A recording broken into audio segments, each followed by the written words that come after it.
Assalamualaikum warahmatullahi wabarakatuh. Nih, sekarang Mama Jabi ya mau ngebahas ini untuk updatean ya kasusnya MIP dan ADP ya. Untuk yang Muhammad Ilham Pradipta ya, untuk tersangka yang awalnya 4 orang bertambah lagi 4 orang jadi 8 orang, dan ternyata sekarang udah 15 orang tambah lagi 7 ya. Ini otaknya itu adalah seorang bos ya, bos di Surabaya, motivator. Terus dia mempunyai banyak sekali ya untuk di bidang kosmetik katanya ininya ya, bisnisnya ya, seperti selebgram seperti gitu ya. Dia selalu motivator atau selalu berbicara tentang kekayaannya atau semangatnya untuk mencari kerjaan gitu ya. Itu di upload di Instagram, di YouTube-nya, YouTube channelnya, di TikTok-nya mungkin ya ada ya. Dan namanya itu Dwi Hartono ya, alias Klan Hartono. Ini nama ininya ya, nama YouTube-nya ya, Klan Hartono ya. Nih, kenapa gitu ya MIP sampai diculik dan dihabisi ya gitu ya, atau mungkin tidak sengaja ternyata dihabisi, atau mungkin ini terencana ya, masih dalam ini ya pendalaman oleh penyidik ya. Di kepolisian ada tahapan penyidikannya, tahapan integrasinya gitu, integrasi. Nah, seperti itu, sama seperti yang kasus-kasus kriminal yang ada di luar negeri juga seperti itu ya. Dan untuk ini ya, mau Jabi juga mohon untuk teman-teman juga minta doanya, mudah-mudahan ya almarhum diterima di sisi Allah Subhanahu Wa Taala, karena ini sudah terpecahkan ya gitu, dan sudah tersangkanya juga sudah ada, dan untuk keluarga juga turut berduka cita ya gitu. Dan semoga kuat tabah menghadapi masalah ini. Dan untuk teman-teman yang lainnya juga ya, ini pelajaran banget ya kasus seperti ini gitu ya. Dan untuk sepertinya untuk kepala cabang yang seperti ini ya, atau mungkin atasan-atasan gitu ya, harus wajib hati-hati lagi ya. Soalnya kenapa, kita tuh tidak tahu ya orang mana aja gitu yang membenci kita, yang tidak setuju sama kebijakan kita. Dan ini kan masalahnya uang ya. Di sini motifnya belum dikeluarkan secara resmi untuk semuanya, tapi ada desas-desus ternyata terkait pinjaman ya, pinjaman dari bank tersebut tuh senilai 13 miliar ya. Makanya ini sangat mahal. Dan yang lainnya juga yang 4 orang untuk yang penculikan itu, yang Eras ini ya gitu, dia kan debt collector gitu ya. Dia diberikan untuk DP dulu katanya 8 juta nih, dan 8 juta ini tuh menjadi barang bukti ya untuk kasus ini gitu ya. Sangat-sangat miris sekali ya ini. Yang parahnya itu ya benar-benar deh ya, ini untuk bos, untuk tidak tahu nih mau Jabi juga ada lagi enggak gitu ya. Mungkin bisa jadi istrinya ikut termasuk juga ya, yang bos ini, yang istrinya Dwi Hartono ini ya, bos dari Surabaya ya, katanya sekarang itu dikabarkan ya menghilang ya, nggak tahu ke luar negeri atau kemana gitu ya. Dia tidak berada di rumah ya, mungkin takut juga ya karena suaminya sudah tertangkap, atau mungkin bisa jadi dianya juga ikut-ikutan terkait gitu ya sama penghabisan atau penculikan tentang MIP ini. Atau mungkin bisa jadi dia juga yang malah ya udah gitu, gimana kalau kayak gini gitu ya, dia yang mengutuskan atau gimana gitu, dan suaminya malah yang menjadi dalangnya gitu ya, sama-sama jadi dalang. Enggak, ini untuk yang istrinya ya. Nah, soalnya masalah uang ya, kita sensitif sekali ya, suami istri kalau udah seperti itu biasanya tahu ya untuk pasangannya gitu ya. Dan ini nih pelaku yang 4 orang ini ya, yang pertama kali memasukkan MIP ke dalam mobil ini ya gitu, dia tuh dijanjikan ya puluhan juta, entahlah berapanya gitu ya, tapi puluhan juta kan lumayan ya, apalagi ekonomi mereka juga sangat-sangat di bawah rata-rata gitu. Jadi mereka mau-mau aja, apalagi badannya besar-besar gitu ya. Mereka mungkin juga butuh lah ya untuk nge-gym kali ya, makanya uang segitu kan lumayan, wah gede gitu ya. Tapi Mau Jabi sangat-sangat tidak setuju untuk orang-orang ya, kalau misalkan ada lagi yang seperti ini cuman menculik aja gitu. Tetap ya untuk orang dewasa nih ya, mohon maaf nih ya, walaupun cuma penculikan atau apapun, ujung-ujungnya pastilah seperti ini ya. Hati-hati, mau tadinya mau disandra atau gimana kan oke lah gitu ya, terserah lah gitu. Tapi harus berpikirnya ini juga ya, walaupun kita lagi kekurangan uang, lagi di posisi di bawah, ya udahlah jangan ikut-ikutan seperti ini ya. Untuk yang lainnya di luar sana ya, kita tahu ya di sini Indonesia lagi konflik banget ya untuk ekonominya ya. Tapi sebisa mungkin kalian jangan menempuh jalur yang seperti ini ya. Yang jadi korban bukan cuman keluarga korban aja ya, kalian juga misalkan jadi tersangkanya, kalian meninggalkan keluarga kalian, anak-anak kalian, dan tahu sendiri ya, sanksi sosial itu benar-benar deh ya, lebih parah atau menekan mental keluarga kalian juga ya. Apalagi kalau udah terjadinya menjadi narapidana gitu ya, udah dicap jadi narapidana, napi ataupun jahat gitu ya, atau seorang ya, pokoknya hati-hati sekali ini untuk yang lainnya ya.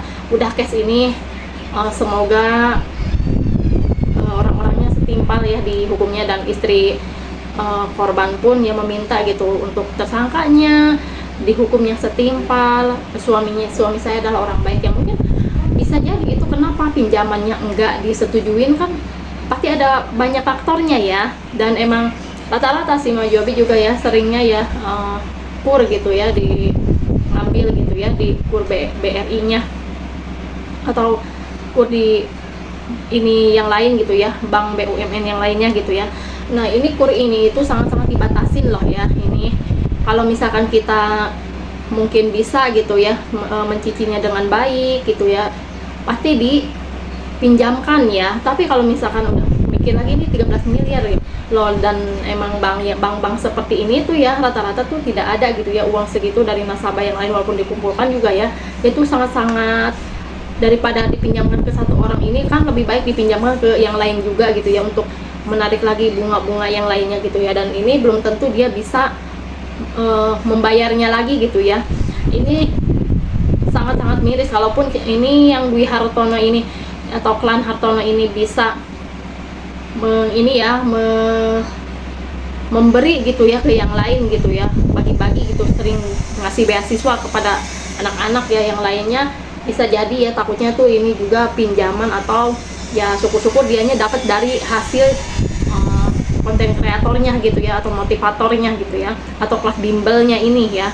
Dan mudah-mudahan ya ini masalahnya cepet diakhiri dan tuntas semua gitu, para tersangka dihukum yang seberat-beratnya, dan keluarga korban perlahan-lahan bisa bangkit lagi dan bisa menata hidup kembali ya. Untuk almarhumnya juga diterima di sisi Allah Subhanahu wa taala ya, amin ya rabbal alamin. Udah untuk case-nya MIP ya, Muhammad Ilham Pradipta udah sampai di sini. Dan untuk ADP ya, Arya Daru Pangayunan, ini babak baru kasus ADP ya. Wow, luar biasa sekali, dan alhamdulillah berkat netizen, berkat semua ya pada para konten kreator ya, banyak banget mengangkat kasus ini, para pengacara, para ahli hukum ya. Dan alhamdulillah keluarga korban mau speak up ya, atau berbicara nih bahwa ADP tidak selesai, tidak mengakhiri hidupnya ya. Dia masih mencurigai ya teman-temannya yang terakhir ketemu gitu ya sama istrinya tuh tidak menyuruh gitu Pak Siswanto untuk memutar CCTV-nya ya. Malah ini Mbak Pita kalau nggak salah ini nama istrinya tuh ya, Mbak Pita menelpon ya ke Polsek atau Polres di sana gitu ya, Menteng kalau nggak salah, Polres Menteng ya. Dia meminta memiskol gitu ya, atau beberapa kali gitu ya, karena nggak dijawab-jawab ya, sebanyak 7 kali panggilan gitu yang nggak dijawab-jawab ya gitu. Nah itu sebagai awal minta bantuan gitu. Ini suami saya kenapa udah beda banget. Dan emang kalau biasanya kita sering komunikasi ya, tiap menit tiap detik gitu ya, ataupun beberapa jam kemudian gitu, apalagi ini mau ke Finlandia gitu ya, sangat-sangat tidak mungkin ya suaminya itu sampai seperti ini. Ini pasti ada yang mengakhirinya, dan posisinya katanya sih ini ya masih simpang siur ya. Untuk yang ternyata di lakban itu ADP udah tidak bernyawa lagi ya, berarti ada seseorang yang melakbannya sampai, tahu sendiri lakbannya sampai sangat-sangat rapih loh. Itu yang seperti itu, kalau misalkan melakban diri sendiri itu harus terbiasa dia dengan ngelakban ya, ataupun sering ini apa sih, packing ya, sering mempacking gitu ta. Itu harus dicurigai nih ya. Dan juga katanya ini ada penghuni kos baru ya. Di situ tercatat hanya beberapa minggu gitu ya, baru gitu di situ, dan tidak ditanyain oleh penyidik ya. Yang ini yang orang baru. Nah biasanya juga begitu nih. Mojobi punya cerita nih ya. Mojobi pernah ngekos ya di salah satu kosan yang ada di Johar ya, di Johar nih, di sini di Karawang ya. Kan biasanya mobil jemputan sering banget ya lewatin Johar, lamaran gitu. Nah di Johar ini Mojobi waktu awal-awal ya udah 2 kali kos di tempat itu, beberapa bulan, terus setahun pernah gitu ya. Ini nggak pernah terjadi apa-apa, paling yang kecurian paling ini ya baju doang gitu ya. Nah pas gitu dimintain lah sama pemilik kosnya, katanya ini minta gemboknya nanti kalau misalkan itu ibu yang isiin airnya, katanya gitu. Nah nggak cuma Mama Jobi doang, yang beberapa orang dimintain ya gitu ininya apa sih, gemboknya.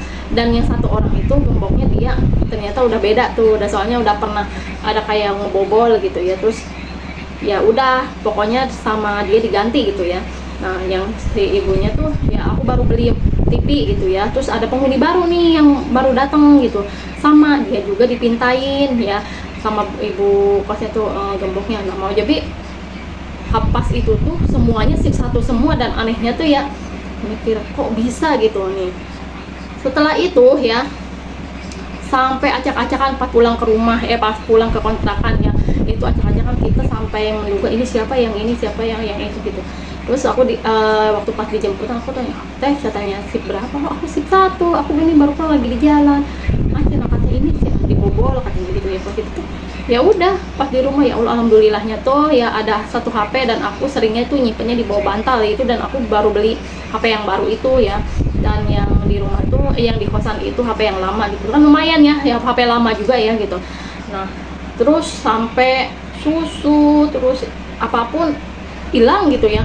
Nah aku curiganya ya pastilah ke orang yang dekat ataupun yang penghuni baru nih.